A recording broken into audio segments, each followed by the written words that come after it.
ഹരിശ്രീ ഗണപതേ നമ. അവിഘ്നമസ്തു.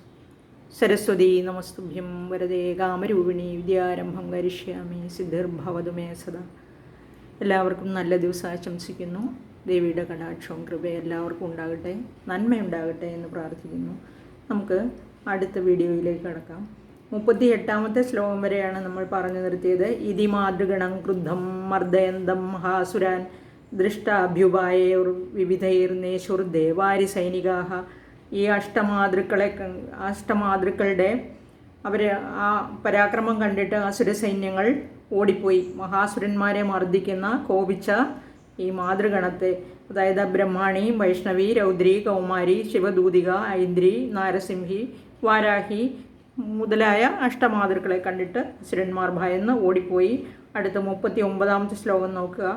പലായനപരാൻ ദൃഷ്ട്വാ ദൈത്യാൻ മാതൃഗണാർദിതാൻ യോധും അഭ്യായയൗ ക്രുദ്ധോ രക്തബീജോ മഹാസുരഃ. രക്തബീജ മഹാസുരഃ. രക്തബീജൻ എന്ന മഹാസുരൻ ദൈത്യാൻ മാതൃഗണാർദിതാൻ, അസുരന്മാരെ മാതൃഗണങ്ങളാൽ പീഡിപ്പിക്കപ്പെട്ടവരായിട്ട്, അതായത് ആക്രമിക്കപ്പെട്ടവരായിട്ട് കണ്ടിട്ട്, പലായനപരാൻ ദൃഷ്ട്വാ, പലായനപരാൻ എന്ന് പറഞ്ഞാൽ ഓടിപ്പോകുന്നതിൽ താല്പര്യമുള്ളവരായിട്ട്, അത് കണ്ടിട്ട്, ദൃഷ്ട്വാ കണ്ടിട്ട്. അപ്പോൾ ഈ അസുരന്മാർ മാതൃഗണങ്ങളുടെ ആക്രമണം നിമിത്തം ഭയഭീതരായി ഓടിപ്പോകുന്നത് കണ്ടിട്ട് ക്രുദ്ധഃ, കോപാവിഷ്ടനായി തീർന്നു, വളരെയധികം കോപിഷ്ഠനായി തീർന്നിട്ട് യോദ്ധും അഭ്യായയൗ, യോദ്ധും ഇവിടെ യുദ്ധത്തിനായിക്കൊണ്ട്, അഭ്യായവും എന്ന് പറഞ്ഞാൽ നേരിട്ട് ചെന്നു എന്നർത്ഥം. അതായത് രക്തബീജൻ എന്ന മഹാസുരൻ ഈ അഷ്ടമാതൃക്കളുടെ ആക്രമണത്തെ ഭയന്ന് ഓടിപ്പോകുന്ന അസുരന്മാരെ കണ്ടിട്ട് വളരെയധികം ക്രുദ്ധനായി യുദ്ധത്തിനായി നേരിട്ട് ചെന്നു. പലായനപരാൻ ദൃഷ്ട്വാ ദൈത്യാൻ മാതൃഗണാർദിതാൻ യോദ്ധും അഭ്യായയോ ക്രുദ്ധോ രക്തബീജോ മഹാസുരഃ. ഇനി 40ാമത്തെ ശ്ലോകം. രക്തബിന്ദുര്യഥാ ഭൂമൗ പതത്യസ്യ ശരീരതഃ സമുത്പതതി മേദിന്യാസ്തത്പ്രമാണോ മഹാസുരഃ. ഇത് ഈ ശ്ലോകത്തിൽ രക്തബീജൻ്റെ ദേഹത്തിൽ നിന്ന്, അസ്യ ശരീരതഃ എന്ന് പറഞ്ഞാൽ അവൻ്റെ ശരീരത്തിൽ നിന്ന്, രക്തബിന്ദു ചോരത്തുള്ളി, യഥാ ഭൂമൗ പതത എപ്പോൾ ഭൂമിയിൽ വീഴുന്നുവോ അപ്പോൾ, യഥാ എപ്പോൾ ഭൂമൗ ഭൂമിയിൽ പതത വീഴുന്നുവോ അപ്പോൾ, തത്പ്രമാണഃ മഹാസുരഃ. രക്തബീജനെ പോലെയുള്ള തത്പ്രമാണഃ എന്ന് പറഞ്ഞാൽ ആ രക്തബീജൻ്റെ അതേ ആകൃതിയിലുള്ള, അതേ രൂപഗുണങ്ങളോടുകൂടിയ മറ്റൊരു മഹാസുരൻ മേദിന്യ സമുത്പതതി, മേദിന്യാഹ എന്ന് പറഞ്ഞാൽ ഭൂമിയിൽ നിന്ന്, സമുത്പതതി ഉയർത്തെഴുന്നേൽക്കുന്നു. അപ്പോൾ രക്തബീജൻ്റെ ദേഹത്തു നിന്ന് ഓരോ തുള്ളി രക്തം താഴെ ഭൂമിയിൽ പതിക്കുമ്പോഴും അതിൽ നിന്ന് മറ്റൊരു അതേ രൂപഗുണങ്ങളോടുകൂടിയ മറ്റൊരു രക്തബീജൻ ഉയർത്തെഴുന്നേൽക്കുന്നു എന്നാണ് പറഞ്ഞത്. രക്തബിന്ദുര്യഥാ ഭൂമോ പതത്യസ്യ ശരീരതഃ സമുത്പതതി മേദിന്യാസ്തത്പ്രമാണോ മഹാസുരഃ. ഈ 41ാമത്തെ ശ്ലോകം നോക്കാം. യുധേ സഗതാവാണിരിന്ദ്രശക്തിയാ മഹാസുരഃ തതശ്ചൈന്ദ്രീ സ്വവർജ്രേണ രക്തബീജമതാടയത്. സഹ മഹാസുരഃ, ആ രക്തബീജ മഹാസുരൻ ഗതാപാണി, കയ്യിൽ പാണി കൈയാണ്, ഗത കയ്യിൽ ഗത ധരിച്ചും കൊണ്ട്, ഇന്ദ്രശക്തിയായുധേ, ഇന്ദ്രശക്തിയ അതായത് ഐന്ദ്രീ ദേവിയോട് യുദ്ധം ചെയ്യുന്നതിനായി വന്നു എന്നർത്ഥം. തതഃ ഐന്ദ്രി, അനന്തരം ഈ രക്തബീജൻ ഐന്ദ്രിയോട് നേരിടാൻ വന്നപ്പോൾ ഐന്ദ്രീ ദേവി ആ സ്വവജ്രേണ, തൻ്റെ വജ്രായുധം കൊണ്ട്, ഇന്ദ്രൻ്റെ വജ്രായുധം നമ്മൾ കഴിഞ്ഞ ശ്ലോകങ്ങളിൽ പഠിച്ചു. ഓരോ ദേവന്മാരും അവരുടെ ആ ദേവീ ശക്തികൾക്ക് അവരുടേതായ ആകൃതിയും ശക്തിയും രൂപവും ആയുധങ്ങളും കൊടുത്താണ് അയച്ചിരിക്കുന്നത്. അല്ലെങ്കിൽ ആ ആയുധങ്ങളൊക്കെ ധരിച്ചിട്ടാണ് വന്നിരിക്കുന്നതെന്ന് നമ്മൾ വായിച്ചു. ഇനി തതഃ അനന്തര ഐന്ദ്രീ ദേവി സ്വവജ്രേണ എന്ന് പറഞ്ഞാൽ വജ്രായുധം കൊണ്ട് രക്തബീജം അതാടയത്, രക്തബീജനെ ആക്രമിച്ചു എന്നർത്ഥം. താടിച്ചു അല്ലെങ്കിൽ മർദ്ദിച്ചു. ആ രക്തബീജാസുരൻ തൻ്റെ കയ്യിൽ ഗദയും ധരിച്ചുകൊണ്ട് ഐന്ദ്രീ ശക്തിയോട് യുദ്ധം ചെയ്യാനായി വന്നപ്പോൾ ഐന്ദ്രീ ശക്തി തൻ്റെ വജ്രായുധം കൊണ്ട് രക്തബീജനെ നേരിട്ടു, താടിച്ചു അല്ലെങ്കിൽ മർദ്ദിച്ചു എന്നർത്ഥം. യുധേ സഗതാവാണിരിന്ദ്രശക്തിയാ മഹാസുരഃ തതശ്ചൈന്ദ്രീ സ്വവജ്രേണ രക്തബീജമതാടയത്. 42ാമത്തെ ശ്ലോകം. കുലശേനാഹതസ്യാശു ബഹുശുശ്രാവശോണിതം സമുത്തസ്തുസ്തതോ യോധാസ്തദ്രൂപാസ്തത്പരാക്രമാഹ. കുലിശേന, കുലിശം എന്ന് പറഞ്ഞാൽ വജ്രായുധം കൊണ്ട്, ആഹതസ്യ താഡിതനായ അല്ലെങ്കിൽ ആക്രമിക്കപ്പെട്ട രക്തബീജൻ്റെ ശരീരത്തിൽ നിന്ന് ബഹുശോണിതം ആശു, ആശു വേഗത്തിൽ, ശോണിതം രക്തം, ബഹു വളരെയധികം എന്നാണ് അർത്ഥം. അപ്പോൾ ആ രക്തബീജൻ്റെ ശരീരത്തിൽ നിന്ന് വളരെയധികം രക്തം സുസ്രാവ ഒഴുകി അല്ലെങ്കിൽ സ്രവിച്ചു. തതഹ ആ ശോണിതത്തിൽ നിന്ന് തദ്രൂപ, തദ്രൂപ എന്ന് പറഞ്ഞാൽ ആ രൂപത്തോടുകൂടി, രക്തബീജൻ്റെ ആ അതേ രൂപത്തോടു കൂടിയവരായി. തദ്രൂപാഹ, രൂപഹ ഒരാൾ, രൂപാഹ വളരെയധികം. തത്പരാക്രമാഹ എന്ന് പറഞ്ഞാൽ അതേ പരാക്രമങ്ങളോടുകൂടിയവരായി. യോദ്ധാഹ യോദ്ധാക്കൾ. സമുത്തസ്തു എഴുന്നേറ്റു, ഉയർത്തെഴുന്നേറ്റു. അപ്പോൾ ഓരോ തുള്ളി രക്തത്തുള്ളിയും, ഓരോ തുള്ളി രക്തവും താഴെ വീഴുമ്പോൾ ആ രക്തത്തുള്ളികളിൽ നിന്ന് അതേ രൂപത്തിലും അതേ പരാക്രമത്തോടും കൂടി യോദ്ധാക്കളായ രക്തബീജന്മാർ ഉയർത്തെഴുന്നേറ്റു എന്നർത്ഥം. ഇനി കുലിശേനാഹദസ്യാശു ബഹുശുശ്രാവശോണിതം സമുത്തസ്തുസ്തതോ യോധാസ്തദ്രൂപാ തത്പരാക്രമാഹ. ഇനി 43-ാമത്തെ ശ്ലോകം നോക്കാം. യാവന്തപതിതാസ്തസ്യ ശരീരാദ്രക്തബിന്ദവഃ താവന്തപുരുഷാജാതസ്തദ്വീര്യബലവിക്രമാഹ. ഇനി തസ്യ ശരീരാത് അവൻ്റെ ശരീരത്തിൽ നിന്ന് യാവന്തഃ രക്തബിന്ദവഃ, യാവന്തഃ എന്ന് പറഞ്ഞാൽ എത്രമാത്രം, രക്തബിന്ദവഃ രക്തത്തുള്ളികൾ, പതിതാഹ പതിച്ചുവോ, ഭൂമിയിൽ പതിച്ചുവോ, താവന്തഃ, യാവന്തഃ അതിൻ്റെ റിലേറ്റീവായിട്ട് വരുന്നതാണ് താവന്തഃ, അത്രത്തോളം. തദ്വീര്യബല വിക്രമഃ, തദ്വീര്യ അത്രത്തോളം വീര്യത്തോടും പരാക്രമത്തോടും കൂടി, ബലത്തോടും വിക്രമത്തോടും കൂടി എന്ന് പറഞ്ഞാൽ ബല വീര്യ പരാക്രമങ്ങളോടുകൂടി പുരുഷാഹ ജാതാഹ പുരുഷന്മാർ ഉണ്ടായി, അതായത് രക്തബീജന്മാർ വീണ്ടും വീണ്ടും ഉണ്ടായി എന്നർത്ഥം. അവൻ്റെ ശരീരത്തിൽ നിന്ന് എത്രത്തോളം രക്തത്തുള്ളികൾ ഭൂമിയിൽ പതിച്ചുവോ അവനെപ്പോലെ തന്നെ വീര്യബല പരാക്രമങ്ങളോടുകൂടി അനേകം രക്തബീജന്മാർ വീണ്ടും ഉയർത്തെഴുന്നേറ്റു എന്നർത്ഥം. യാവന്ത പതിതാസ്തസ്യ ശരീരാദ്രക്തബിന്ദവഃ താവന്ത പുരുഷാജാതസ്തദ്വീര്യ ബലവിക്രമാഹ. അടുത്ത ശ്ലോകം 44-ാമത്തെ. തേജാഭിയുധുസ്തത്ര പുരുഷാ രക്തസംഭവാഹ സമം മാതൃഭിരത്യുഗ്രശസ്ത്രപാദാദിഭീഷണം.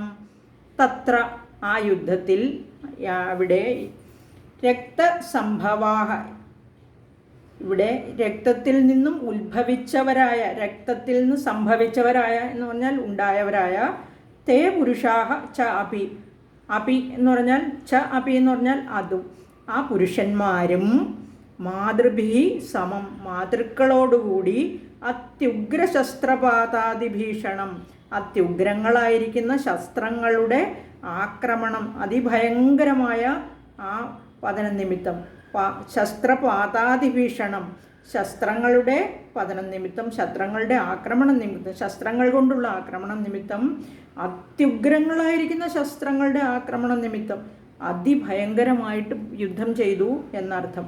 ആ ദേവീ ദാനവ യുദ്ധത്തിലെ രക്തബീജാസുരൻ്റെ ആ രക്തത്തിൽ നിന്ന് ഉയർത്തെഴുന്നേറ്റ അസുരന്മാർ, അനേകം രക്തബീജന്മാരും മാതാക്കളും തമ്മിൽ അതിഭയങ്കരമായ യുദ്ധമുണ്ടായി. തേജാഭി യുധുസ്തത്ര പുരുഷാ രക്തസംഭവാഹ സമം മാതൃഭിരത്യുഗ്രശസ്ത്രപാദാതിഭീഷണം. ഇനി 45-ാമത്തെ ശ്ലോകം നോക്കാം. പുനശ്ച വജ്രപാതേന ക്ഷതമസ്യ ശിരോ യഥാ വവാഹരക്തം പുരുഷസ്തതോ ജാത സഹസ്രശഃ. പുനഃ വീണ്ടും, ച വജ്രപാതേന ആ വജ്ര ആയുധം പതിച്ചതുകൊണ്ട് അല്ലെങ്കിൽ വജ്രായുധം കൊണ്ടുള്ള ആക്രമണം കൊണ്ട്, അസ്യ ശിരഃ അവൻ്റെ ശിരസ്, അതായത് രക്തബീജൻ്റെ ശിരസ്, യഥാക്ഷതം എപ്പോൾ മുറിഞ്ഞു, ക്ഷതം പറ്റുക എന്ന് പറഞ്ഞാൽ ഇവിടെ വജ്രായുധം കൊണ്ട് മുറിവ് പറ്റിയപ്പോൾ, തഥാ രക്തം വവാഹ വീണ്ടും ചോര പ്രവഹിച്ചു, രക്തം പ്രവഹിച്ചു, തതഹ ആ രക്തത്തിൽ നിന്ന് സഹസ്രശഃ പുരുഷാഹ, സഹസ്രം ആയിരമാണ്, സഹസ്രശഃ എന്ന് പറഞ്ഞാൽ ആയിരക്കണക്കിന്, എണ്ണമില്ലാത്ത ആയിരക്കണക്കിന് പുരുഷാഹ പുരുഷന്മാർ, ഇവിടെ പുരുഷൻ എന്ന് ഉദ്ദേശിച്ചിരിക്കുന്ന രക്തബീജന്മാരാണ്, ജാതാഹ ജനിച്ചു എന്ന് പറഞ്ഞാൽ ആ തല മുറിഞ്ഞ് വജ്രായുധം കൊണ്ടുള്ള ആക്രമണത്തിൽ രക്തബീജൻ്റെ ശിരസ് മുറിഞ്ഞ് രക്തം മുറിഞ്ഞു, താഴെ രക്തം വീണപ്പോൾ അതിൽ നിന്ന് ആയിരക്കണക്കിന് രക്തബീജന്മാർ ജനിച്ചു എന്നർത്ഥം. പുനശ്ച വജ്രപാതേന ക്ഷതമസ്യ ശിരോയത വവാഹരക്തം പുരുഷസ്തോ ജാതാ സഹസ്രശഃ. 46-ാമത്തെ ശ്ലോകം. വൈഷ്ണവീ സമരേ ജൈനം ചക്രേണാഭിജഘാനഃ ഗദയാ താടയാമാസ ഐന്ദ്രീതമസുരേശ്വരം. സമരേ വൈഷ്ണവി ച. യുദ്ധത്തിൽ നമ്മൾ ഐന്ദ്രീ ശക്തിയുടെയാണ് പറഞ്ഞു കഴിഞ്ഞത്. ഇനി ഈ ശ്ലോകത്തിൽ വിഷ്ണു ശക്തി എന്താണ് ചെയ്തതെന്ന് നോക്കുക. ആ സമരേ എന്ന് പറഞ്ഞാൽ ഈ യുദ്ധത്തിൽ വൈഷ്ണവി ച ഏനം, ഈ രക്തബീജനെ വിഷ്ണു ശക്തിയും ചക്രേണ അഭിജഘാന ഹ. ഇവിടെ ചക്രായുധം കൊണ്ട്, വൈഷ്ണവി ശക്തിയുടെ കയ്യിൽ വിഷ്ണുവിൻ്റെ ചക്രായുധമാണുള്ളത്. ആ ചക്രായുധം കൊണ്ട് ഹ ചക്രേണ അഭിജഘാന. അഭിജഘാന എന്ന് പറഞ്ഞാൽ വൈഷ്ണവി ശക്തി കൊന്നു എന്നർത്ഥം. അഭിഹനിച്ചു.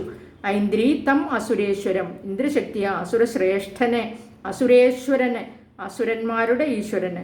ഗതയാ താടയാമാസ. വീണ്ടും ഗത കൊണ്ട് താടിച്ചു, ആക്രമിച്ചു. യുദ്ധത്തിൽ വൈഷ്ണവി ശക്തി രക്തബീജനെ ചക്രായുധം കൊണ്ട് ഹനിച്ചു. അതുപോലെ തന്നെ ഐന്ദ്രി അസുരശ്രേഷ്ഠനെ ഗത കൊണ്ട് ഐന്ദ്രീതമസുരേശ്വരം ഗതയാ താടയാമാസ ഐന്ദ്രീതമസുരേശ്വരം. ഐന്ദ്രി ഗത കൊണ്ട് ആക്രമിച്ചു എന്നർത്ഥം. വൈഷ്ണവീ സമരേ ചൈനം ചക്രേണാഭിജഘാനഃ ഗതയാ താടയാമാസ ഐന്ദ്രീതമസുരേശ്വരം. ഇനി അടുത്ത ശ്ലോകം 47. വൈഷ്ണവീ ചക്രഭിന്നസ്യ രുധിരസ്രാവസംഭവൈഃ സഹസ്രശോ ജഗദ്വ്യാപ്തം തൽപ്രമാണൈർമഹാസുരൈഃ. വൈഷ്ണവീ ചക്രഭിന്നസ്യ. വൈഷ്ണവീ ശക്തിയുടെ ചക്രായുധം കൊണ്ട് മുറിവേറ്റ രക്തബീജൻ്റെ, അതായത് മുറിവേറ്റ് ഛിന്നഭിന്നമായ രക്തബീജൻ്റെ രുധിരസ്രാവസംഭവൈഃ. രക്തപ്രവാഹം. രുധിരം രക്തമാണ്. സ്രാവം, രുധിരസ്രാവം എന്ന് പറഞ്ഞാൽ രക്തസ്രാവം, രക്തത്തിൻ്റെ ആ ഒഴുക്ക്, പ്രവാഹം. രക്തപ്രവാഹത്തിൽ നിന്ന് സംഭവിച്ചവരായ തത് പ്രമാണൈ അവനെപ്പോലെ, അവൻ്റെ അതേ രൂപത്തിലുള്ള സഹസ്രശഃ മഹാസുരൈഹി ആയിരക്കണക്കിന് രക്തബീജ മഹാസുരന്മാർ ജഗദ്വ്യാപ്തം. ജഗത് ലോകം വ്യാപിച്ചു. വ്യാപ്തം ലോകം മുഴുവനും നിറഞ്ഞു. ആ രക്തബീജൻ്റെ അതേ സ്വഭാവത്തിലും ഗുണത്തിലും ആക്രമണത്തിലും പരാക്രമത്തിലും വീര്യത്തിലുള്ള മഹാസുരന്മാരെ കൊണ്ട്, രക്തബീജ മഹാസുരന്മാരെ കൊണ്ട് ലോകം നിറയപ്പെട്ടു. വൈഷ്ണവീ ചക്രഭിന്നസ്യ രുധിരസ്രാവസംഭവൈഃ സഹസ്രശോ ജഗദ്വ്യാപ്തം തത് പ്രമാണൈർമഹാസുരൈഃ. അടുത്തത് 48-ാമത്തെ ശ്ലോകം. ശക്ത്യാ ജഘാന കൗമാരി വാരാഹി ച തഥാസിന മാഹേശ്വരി ത്രിശൂലേന രക്തബീജം മഹാസുരം. ശക്ത്യാ ജഘാന. ശക്തി കൗമാരി ശക്തിയാണ്. ശക്തി വേലായുധം കൊണ്ട് ജഘാന വധിച്ചു. കൗമാരി വാരാഹി ച തഥാസിന. തഥാ അതുപോലെ തന്നെ വാരാഹി അസിന ച. അസി വാരാഹി ശക്തി. അസിന എന്ന് പറഞ്ഞാൽ വാളിനാൽ, വാൾ കൊണ്ട്. ച വാൾ കൊണ്ടും. കുമാരി ശക്തി അതായത് സുബ്രഹ്മണ്യ ശക്തി വേൽ കൊണ്ടും. വാരാഹി ശക്തി വാൾ കൊണ്ടും. മാഹേശ്വരി ത്രിശൂലേന. മാഹേശ്വരി ശക്തി, മഹേശ്വര ശക്തി ആ കയ്യിലുള്ള ത്രിശൂലം കൊണ്ടും രക്തബീജം മഹാസുരം ജഘാന. രക്തബീജൻ എന്ന മഹാസുരനെ വധിച്ചു. ജഘാന വധിച്ചു. ശക്ത്യാ ജഘാന കൗമാരി വാരാഹി ച തഥാസിന മാഹേശ്വരി ത്രിശൂലേന രക്തബീജം മഹാസുരം. ഇനി 49-ാമത്തെ ശ്ലോകം. സ ചാപി ഗതയാ ദൈത്യ സർവായേവാഹനത് പൃഥക് മാതൃക്കോപസമാവിഷ്ടോ രക്തബീജോ മഹാസുരഃ. സഹ രക്തബീജ. ആ രക്തബീജൻ എന്ന മഹാസുരൻ. ദൈത്യ അപി മഹാസുരനായ ദൈത്യൻ. കോപസമാവിഷ്ട. കോപത്തോടുകൂടി. സമാവിഷ്ട എന്ന് പറഞ്ഞാൽ എല്ലാ ആ ദേഷ്യവും കൂടെ കൂടിച്ചേർന്നിട്ട് അവനിൽ ഒന്നിച്ചു ചേർന്ന് എന്ന് പറഞ്ഞാൽ വളരെയധികം ക്രുദ്ധനായിട്ട്. ഗതയാ സർവാ മാതൃഹു. അതായത് ഗത കൊണ്ട് സർവാ മാതൃഹു എന്ന് പറഞ്ഞാൽ എല്ലാ മാതാക്കളെയും, ഐന്ദ്രി ബ്രഹ്മാണി എല്ലാവരെയും പൃഥുക്യേവ വെവ്വേറെ ചെന്ന് ഹനിക്കുകയും ചെയ്തു. ഇവിടെ ഹനിക്കുക എന്ന് പറഞ്ഞാൽ ദേവീ ശക്തികളെ വധിക്കുക എന്നുള്ളത് അസംഭവ്യമാണ്. അതുകൊണ്ട് ഇവിടെ ഹനിക്കുക എന്നുള്ള വാക്കിന് നമ്മൾ ആക്രമിച്ചു എന്നെടുത്താൽ മതി. ദേവിയെ വധിക്കാൻ പറ്റുമോ ആർക്കെങ്കിലും? ഇല്ല, ഒരിക്കലും പറ്റില്ല. അതുകൊണ്ട് ആ രക്തബീജ മഹാസുരൻ വളരെയധികം കോപത്തോടുകൂടി എല്ലാ മാതൃക്കളെയും വെവ്വേറെ ഒറ്റയ്ക്കൊറ്റയ്ക്ക് ഗത കൊണ്ട് ആക്രമിച്ചു എന്നാണ് പറഞ്ഞിരിക്കുന്നത്. ഹനിച്ചു എന്നുള്ളതിന് ഇവിടെ മർദ്ദിച്ചു എന്നർത്ഥം എടുക്കുക. സ ചാപി ഗതയാ ദൈത്യ സർവായേവാഹനത് പൃഥക് മാതൃക്കോപസമാവിഷ്ടോ രക്തബീജോ മഹാസുര. ഇനി 50-ാമത്തെ ശ്ലോകം. തസ്യാഹതസ്യ ബഹുധ ശക്തിശൂലാദിഭിർഭുവി പപാതയോ വൈരക്തൗഘസ്തേന സഞ്ചതശോസുരാഹ. തസ്യ ആഹതസ്യ അവൻ്റെ ആക്രമണങ്ങളാൽ, ശക്തിശൂലാദിഭിഹി ശക്തി ശൂലം ആദി കൊണ്ട്, അതായത് വേൽ ശൂലം മുതലായ ആയുധം കൊണ്ട്, ബഹുധ ആഹതസ്യ പല പ്രകാരത്തിൽ ആക്രമിക്കപ്പെട്ട, തസ്യ യഹ രക്തൗഹ വൈ തസ്യ അവൻ്റെ ആ രക്തസമൂഹം, അവൻ്റെ ശരീരത്തിൽ നിന്ന് ഒഴുകിയിറങ്ങിയ രക്തം, പപാത തേന, പപാത എന്ന് പറഞ്ഞാൽ താഴെ പതിച്ചു, തേന അതുകൊണ്ട്, ശതശഃ അസുരാഹ ആസൻ ഉണ്ടായി, ശതശഃ 100 കണക്കിന് അസുരാഹ അസുരന്മാർ ഉണ്ടായി. അപ്പോൾ ഈ ദേവിയുടെ കുമാരി ശക്തിയുടെ ആ ശക്തി, കുമാരി വേൽ വച്ചും അതുപോലെ മഹേശ്വരി ശക്തിയുടെ ശൂലം കൊണ്ടുമുള്ള ആക്രമണത്തിൽ പല പ്രകാരത്തിൽ ആക്രമിക്കപ്പെട്ട അവൻ്റെ ശരീരത്തിൽ നിന്നൊഴുകിയ രക്തത്തിൽ നിന്ന് പല പ്രകാരത്തിൽ പല സ്ഥലത്തായിട്ട് 100 കണക്കിന് അസുരന്മാർ ഉണ്ടായി എന്നർത്ഥം. ഇനി തസ്യാഹതസ്യ ബഹുധ ശക്തിശൂലാദിഭിർഭുവി പപാതയോ വൈരക്തൗഹസ്തേന സഞ്ചതശോസുരാഹ. ഇനി അടുത്തത് 51-ാമത്തെ ശ്ലോകം. തൈശ്ചാസുരാസൃക് സംഭൂതൈരസുരൈ സകലം ജഗത് വ്യാപ്തമാസീത് തതോ ദേവാ ഭയമാജഗ്മുരുത്തമം. അസുരാസൃക് സംഭൂതൈ, അസുരാസൃക് എന്ന് പറഞ്ഞാൽ രക്തബീജൻ്റെ രക്തത്തിൽ നിന്നുണ്ടായ തൈഹി അസുരൈഹി ആ അസുരന്മാരെ കൊണ്ട്, സംഭൂതൈ എന്ന് പറഞ്ഞാൽ സംഭൂതരായ ഉണ്ടായ, അപ്പോൾ ആ രക്തത്തിൽ നിന്നുണ്ടായ അങ്ങനെ ഉണ്ടായവരായ അസുരന്മാർ, സകലം ജഗച്ച സകലം എല്ലാ ജഗത്ത് മുഴുവനും, വ്യാപ്തം ആസീത് വ്യാപിക്കപ്പെട്ടു, അതായത് വ്യാപിച്ചു, തതഹ ദേവാഹ അനന്തരം അല്ലെങ്കിൽ അതുകൊണ്ട് ദേവന്മാർ, അങ്ങനെ ഈ രക്തബീജന്മാർ ലോകം മുഴുവനും വ്യാപിച്ചപ്പോൾ അത് കണ്ട് ഉത്തമം ഭയം ആജഗ്മുഹു, ഭയമാജഗ്മുരുത്തമം, ഉത്തമം അതായത് അതിശയകരമായ ഭയത്തെ പ്രാപിച്ചു. ഇങ്ങനെ ദേവിമാരെ ആക്രമിച്ചിട്ടും രക്തബീജനെ വധിക്കാൻ സാധിക്കുന്നില്ല. മറിച്ച് ലോകം മുഴുവനും രക്തബീജന്മാരെ കൊണ്ട് നിറഞ്ഞതായി കണ്ടിട്ട് എല്ലാവരും ഭയന്ന്, വളരെ ഈ ദേവന്മാരെല്ലാവരും ഭയന്നു പോയി എന്ന് അർത്ഥം. തൈശ്ചാസുരാസൃക് സംഭൂതൈരസുരൈ സകലം ജഗത് വ്യാപ്തമാസീത് തതോ ദേവാ ഭയമാജഗ്മുരുത്തമം. ഇനി നമുക്ക് 52-ാമത്തെ ശ്ലോകം നോക്കാം. താൻ വിഷണ്ണാൻ സുരാൻ ദൃഷ്ട്വാ ചണ്ഡികാ പ്രാഹ സത്വര ഉവാചകാളിം ചാമുണ്ഡേ വിസ്തീർണാവതനം ഗുരു. ചണ്ഡിക താൻ വിഷണ്ണാൻ സുരാൻ ദൃഷ്ട്വാ, ആ വിഷണ്ണനായി, അതായത് ദേവന്മാരെ, സുരാൻ എന്ന് പറഞ്ഞിരിക്കുന്ന ദേവന്മാർ, താൻ വിഷണ്ണാൻ സുരാൻ ആ വിഷണ്ണരായ, അതായത് ദുഃഖിതരായ ദേവന്മാരെ ദൃഷ്ട്വാ കണ്ടിട്ട്, ചണ്ഡിക പ്രാഹസത്വര, പ്രാഹസത്വര എന്ന് പറഞ്ഞാൽ സത്വരം വേഗത്തിൽ, പ്രാഹ ഇവിടെ വേഗത്തോടുകൂടി വളരെയധികം വേഗത്തിൽ പറഞ്ഞു.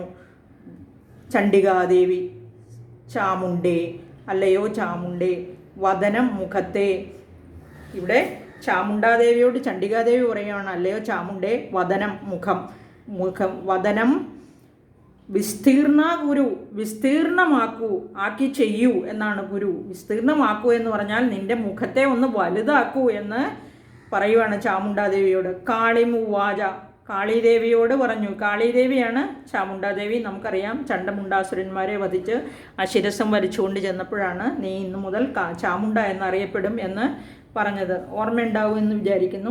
അപ്പോൾ ഇവിടെ ചണ്ഡികാദേവി വിഷാദത്തോടു കൂടി ആ ദേവന്മാരെ കണ്ടിട്ട് കാളീദേവിയോട് പറഞ്ഞു, ഹേ ചാമുണ്ടേ നീ നിൻ്റെ മുഖത്തെ വളരെ വിസ്താരം ഉള്ളതാക്കിയാലും എന്ന് വളരെ വേഗത്തിൽ പറഞ്ഞു. അങ്ങനെ ഇപ്പോൾ തന്നെ നീ ദുഃഖിക്കേണ്ട, സ്വസ്ഥരായിട്ടിരുന്നു. എല്ലാ ദേവന്മാരോടും ഇങ്ങനെ ആശ്വസിപ്പിക്കുകയാണ്. ശത്രുക്കളെ ഇപ്പോൾ നശിപ്പിക്കുന്നുണ്ട് എന്ന് പറഞ്ഞിട്ട് ദേവന്മാരെ ആശ്വാസപ്പെടുത്തിയിട്ട് കാളിയോട് പറയുവാണ്, ഹേ ചാമുണ്ടേ നീ നിൻ്റെ മുഖത്തെ ഒന്ന് വലുതാക്കിയാലും എന്ന് പറഞ്ഞു. പ്രാഹസത്വര എന്ന് പറഞ്ഞിരിക്കുന്നത് വളരെയധികം സംഭ്രമത്തോടു കൂടിയാണ്.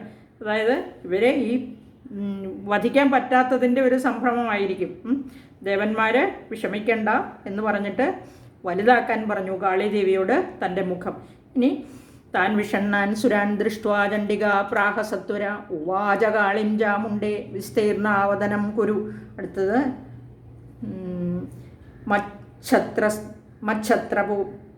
മച്ഛത്രപാദ സംഭൂതാൻ രക്തബിന്ദൂൻ മഹാസുരാൻ രക്തബിന്ദോ പ്രതീക്ഷത്വം വക്രേണ അനേന വേഗിത. മച്ഛത്രപാദ സംഭൂതാൻ എന്ന് പറഞ്ഞാൽ എൻ്റെ ആയുധമേറ്റ്. മത് ശസ്ത്രം കൂട്ടി എഴുതുമ്പോഴാണ് മച്ഛത്ര. മമ ശസ്ത്രം, എൻ്റെ ശസ്ത്രം ഏറ്റ് ഉണ്ടാകുന്ന രക്തബിന്ദുക്കൾ മഹാസുരന്മാരുടെ അനേന വക്രേണ ഈ വിസ്തീർണ മുഖം കൊണ്ട് വേഗിത ആനേന. അവിടെ ആനനമല്ല, അനേന എന്ന് പറഞ്ഞാൽ ഈ മുഖം കൊണ്ട്. അനേന വക്രേണ വേഗിത വേഗത്തോടുകൂടി രക്തബിന്ദോഹോ പ്രതീക്ഷ രക്തബിന്ദുക്കളായിട്ട് തന്നെ. പ്രതീക്ഷ എന്ന് പറഞ്ഞാൽ നീ സ്വീകരിച്ചാലും ഗ്രഹിച്ചാലും എന്ന് പറയുകയാണ് ഇവിടെ. ത്വം നീ മച്ഛത്രപാദ സംഭൂതാൻ രക്തബിന്ദൂൻ മഹാസുരാൻ രക്തബിന്ദോഹോ പ്രതീക്ഷ ത്വം വക്രേണ അനേന വേഗിത. അപ്പോൾ ഇവിടെ ചാമുണ്ടാദേവിയോട് പറഞ്ഞു, നീ ചണ്ഡികാദേവി പറയുകയാണ്, നിന്റെ മുഖം വലുതാക്കുക എന്ന് കഴിഞ്ഞ ശ്ലോകത്തിൽ പറഞ്ഞു. എന്നിട്ട് എന്ത് ചെയ്യാനാണ് പറഞ്ഞത് നീ ശ്ലോകത്തിൽ നോക്കുക. അതായത് നീ നിന്റെ മുഖത്തെ വലുതാക്കി, എന്നിട്ട് എൻ്റെ ആയുധമേറ്റുണ്ടാകുന്ന രക്തബിന്ദുക്കളെ, ആ അതിൽ നിന്നും മഹാസുരന്മാരുണ്ടായത് രക്തബിന്ദുക്കൾ താഴെ വീണാലല്ലേ. അനേന വക്രേണ ഈ വിസ്തീർണ മുഖം കൊണ്ട് വേഗത്തോടുകൂടി ആ രക്തബിന്ദുക്കളെ നീ സ്വീകരിച്ചാലും എന്ന് പറഞ്ഞാൽ നീ കുടിച്ചാലും എന്ന്. അല്ലയോ ചാമുണ്ടേ, അല്ലയോ കാളീദേവി, നീ നിൻ്റെ വളരെ മുഖം കൊണ്ട്. ആദ്യം മുൻ ശ്ലോകങ്ങളിൽ നമ്മൾ പഠിച്ചു, മുഖത്തുനിന്നിങ്ങനെ വായിൽ നിന്നിങ്ങനെ ആ ശുഷ്ക ശരീരത്തോടുകൂടി ആ കാളീദേവി വളരെ ഇങ്ങനെ ക്രോധം കൊണ്ട് ചുവന്ന കണ്ണുകളും അതുപോലെ ചുവന്ന നാക്ക് വെളിയിലേക്ക് ഇങ്ങനെ അനക്കി ചലിപ്പിച്ചുകൊണ്ട് ഉള്ള രൂപമാണ് നമ്മുടെ മുമ്പിൽ വർണ്ണിച്ചിരുന്നത്. ആ രൂപമുള്ള ആ കാളീദേവിയോട് പറഞ്ഞു, നീ ഈ രക്തമെല്ലാം എൻ്റെ ആക്രമണമേറ്റ് താഴെ വീഴുന്ന ഈ രക്തബീജാസുരൻ്റെ ആ രക്തത്തുള്ളികളെല്ലാം നീ നിൻ്റെ ആ വലിയ മുഖം കൊണ്ട് അങ്ങ് സ്വീകരിച്ചാലും എന്ന് പറഞ്ഞാൽ കുടിച്ചാലും എന്ന് പറയുകയാണ്. മഹാസുരന്മാരെ അതായത് നീ ഗ്രഹിച്ചോണം എന്ന് പറഞ്ഞു. രക്തബിന്ദുക്കളെ ഭൂമിയിൽ പതിക്കുന്നതിന് മുമ്പ് തന്നെ ഗ്രഹിക്കണം എന്ന് പറയുകയാണ്. മച്ഛത്രപാദ സംഭൂതാൻ രക്തബിന്ദൂൻ മഹാസുരാൻ രക്തബിന്ദോ പ്രതീക്ഷത്വം വക്രേണ അനേന വേഗിത. 54-ാമത്തെ ശ്ലോകം. ഭക്ഷയന്തി ചരരണേ തദുത്പന്നാൻ മഹാസുരാൻ ഏവമേഷ ക്ഷയം ദൈത്യ ക്ഷീണരക്തോ ഗമിഷ്യതി. ഭക്ഷയന്തി ചരണേ. ചര എന്ന് പറഞ്ഞാൽ സഞ്ചരിക്കുക, രണേ യുദ്ധത്തിൽ. ഈ തത് ഉത്പന്നാൻ എന്ന് പറഞ്ഞാൽ തത് ഉത്പന്നാൻ, അതായത് രക്തത്തിൽ നിന്ന്, രക്തബീജൻ എന്ന മഹാസുരൻ്റെ രക്തത്തിൽ നിന്ന് ഉത്പന്നാൻ ഉണ്ടായതായ മഹാസുരന്മാരെ ഭക്ഷിക്കുന്നവളായിട്ട് രണേ ചര ഈ യുദ്ധത്തിൽ സഞ്ചരിച്ചാലും. അതായത് ഒരിടത്ത് നിന്നാൽ പോരാ, എൻ്റെ ആക്രമണം 1000 കൈകൾ കൊണ്ട് ആക്രമിക്കുകയാണ്. അപ്പോൾ അങ്ങോട്ടും ഇങ്ങോട്ടും സഞ്ചരിച്ച് ആ യുദ്ധത്തിൽ ഇങ്ങനെ സഞ്ചരിച്ച് ആ മഹാസുരന്മാരെ ഭക്ഷിക്കണം എന്നാണ് പറഞ്ഞത്. ഏഷ ദൈത്യ ഈ രക്തബീജൻ ഏവം ക്ഷീണരക്ത ഇങ്ങനെ രക്തം ക്ഷയിച്ച് ക്ഷയം ഗമിഷ്യതി നാശത്തെ. ഇവിടെ ക്ഷയം ഗമിഷ്യതി എന്ന് പറഞ്ഞാൽ നാശത്തെ പ്രാപിക്കും എന്ന് പറഞ്ഞാൽ നശിച്ചു പോകും, അതായത് മരിച്ചു പോകും. താഴെ വീഴുന്ന രക്തമെല്ലാം ഈ കാളീദേവി കുടിച്ചു കഴിയുമ്പോൾ അങ്ങനെ രക്തമില്ലാതെയായി ഈ രക്തബീജൻ മരിച്ചു പോയിക്കോളും. അല്ലയോ ചാമുണ്ടാദേവി, നീ ഈ യുദ്ധത്തിൽ അങ്ങോട്ടും ഇങ്ങോട്ടും സഞ്ചരിച്ചുകൊണ്ട് ഈ മഹാസുരന്മാരെ കൊണ്ടാലും എന്ന് പറയുകയാണ് ചണ്ഡികാദേവി. അങ്ങനെ രക്തം ക്ഷയിച്ച് ഈ അസുരൻ നാശത്തെ പ്രാപിക്കും എന്ന് പറഞ്ഞു. ഭക്ഷയന്തി ചരരണേ തദുത്പന്നാൻ മഹാസുരാൻ ഏവമേഷ ക്ഷയം ദൈത്യ ക്ഷീണരക്തോ ഗമിഷ്യതി. അടുത്ത ശ്ലോകം. ഭക്ഷ്യമാണാസ്ത്വയാ ചോഗ്ര നചോത്പശ്യന്തി ജാവരേ ഇത്യുക്ത്വാ താം തതോ ദേവി ശൂലേനാഭിജഘാനതം. ത്വയാ ഭക്ഷ്യമാണാഹ. ത്വയ എന്ന് പറഞ്ഞാൽ നിന്നാൽ, അതായത് കാളീദേവിയാൽ ഭക്ഷിക്കപ്പെട്ടവരായാൽ. ഉഗ്രന്മാരായ അസുരന്മാർ അപരേന്ന ഉത്പത്സ്യന്തി, വേറെ ഉണ്ടാകുകയില്ല. ഈ രക്തത്തുള്ളികൾ താഴെ വീഴാതെ ദേവിയാൽ ഭക്ഷിക്കപ്പെട്ടാൽ ഈ ഉഗ്രന്മാരായ അസുരന്മാർ പിന്നെ ജനിക്കുകയേയില്ല, വേറെ ഉണ്ടാവുകയേ ഇല്ല എന്ന് ദേവി പറയുകയാണ്. ദേവി ഇവിടെ ചണ്ഡികാദേവിയാണ്. താം ഇതി ഉക്ത്വ, ആ കാളീദേവിയോട് ചണ്ഡികാദേവി ഇങ്ങനെ പറഞ്ഞിട്ട് തം, ആ രക്തബീജനെ ശൂലേന അഭിജഘാന ച, ശൂലം കൊണ്ട്, അഭിജഘാന എന്ന് പറഞ്ഞാൽ വധിക്കാൻ ഉദ്യമിക്കുകയും ചെയ്തു. അതായത് ശൂലം കൊണ്ട് ആക്രമിച്ചു എന്നർത്ഥം. ചാമുണ്ഡേ, നീ ഈ ഉഗ്രന്മാരായ അസുരന്മാരെ ഇങ്ങനെ രക്തം പാനം ചെയ്ത് അല്ലെങ്കിൽ അവരെ ഭക്ഷിക്കപ്പെട്ടവരായാൽ അവർ വീണ്ടും ഉണ്ടാവുകയില്ല എന്ന് കാളീദേവിയോട് ചണ്ഡികാദേവി പറഞ്ഞു എന്നർത്ഥം. ഇനി ഭക്ഷ്യമാണസ്ത്വയാ ചോഗ്ര നചോത്പത്സ്യന്തി ജാവരേ ഇത്യുക്ത്വാ താം തതോ ദേവി ശൂലേനാഭിജഘാനതം. അടുത്ത ശ്ലോകം 56.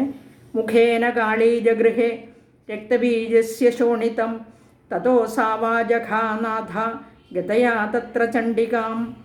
മുഖേന കാളി മുഖേന, കാളിയുടെ മുഖം കൊണ്ട്, കാളീദേവിയുടെ മുഖം കൊണ്ട്, ജഗൃഹേ എന്ന് പറഞ്ഞാൽ ഇവിടെ രക്തത്തെ കുടിച്ചു എന്നാണ്. ജഗൃഹേ, കാളീദേവി. രക്തബീജസ്യ ശോണിതം, രക്തബീജൻ്റെ രക്തം, ജഗൃഹേ കുടിച്ചു.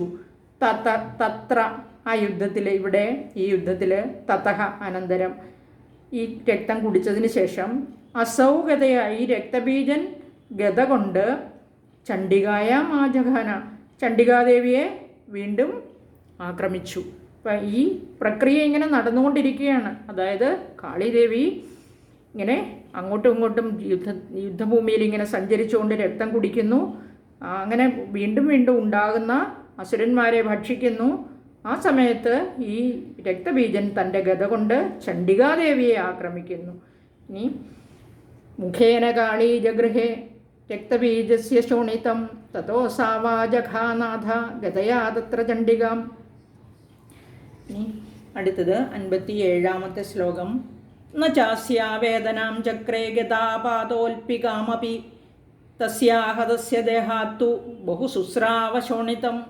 ഗതാപാത, ഗത കൊണ്ടുള്ള ആക്രമണത്താൽ, അതായത് അസ്യാഹ, ആ ദേവിക്ക്, അൽപികാം അഭിവേദന, അൽപികാം എന്ന് പറഞ്ഞാൽ അല്പം പോലും, അല്പം പോലും, വേദനയെ, ന ചക്രേ എന്ന് പറഞ്ഞാൽ അനുഭവപ്പെട്ടില്ല. ഈ രക്തബീജൻ ഗത കൊണ്ട് ദേവിയെ ആക്രമിച്ചെങ്കിലും ദേവിക്ക് അല്പം പോലും വേദന ഉണ്ടായില്ല. അഹതസ്യ തസ്യ, ചണ്ഡിക ശസ്ത്രാഹതന, അതായത് ചണ്ഡികാദേവിയുടെ ആ ശസ്ത്രങ്ങൾ കൊണ്ടുള്ള ആക്രമണത്തിൽ രക്തബീജൻ്റെ ദേഹാത്തു, ദേഹത്തിൽ നിന്നാകട്ടെ, ബഹുശോണിതം, അതായത് വളരെയധികം രക്തം, ശുശ്രാവച, ഒഴുകുകയും ചെയ്തു. അപ്പോൾ ഗത കൊണ്ട് രക്തബീജൻ ദേവിയെ ആക്രമിച്ചെങ്കിലും ദേവിക്ക് അല്പം പോലും വേദനയുണ്ടായില്ലെന്ന് മാത്രമല്ല, ആ രക്തബീജൻ്റെ ശരീരത്തിൽ നിന്നാകട്ടെ വളരെയധികം രക്തം ഒഴുകുകയും ചെയ്തു. ചണ്ഡികാശസ്ത്ര ആഹതസ്യ തസ്യാഹതസ്യ ദേഹാത്തു, ആ ദേവിയുടെ ആക്രമണത്തിൽ രക്തബീജൻ്റെ ദേഹത്തിൽ നിന്ന് വളരെയധികം രക്തം ഒഴുകി. ന ചാസ്യാവേദനാം ചക്രേ ഗതാപാതോൽപികാമപി തസ്യാഹതസ്യ ദേഹാത്തു ബഹുശുശ്രാവശോണിതം. ഇനി 58 ശ്ലോകം. യതസ്തദ്ദത്ത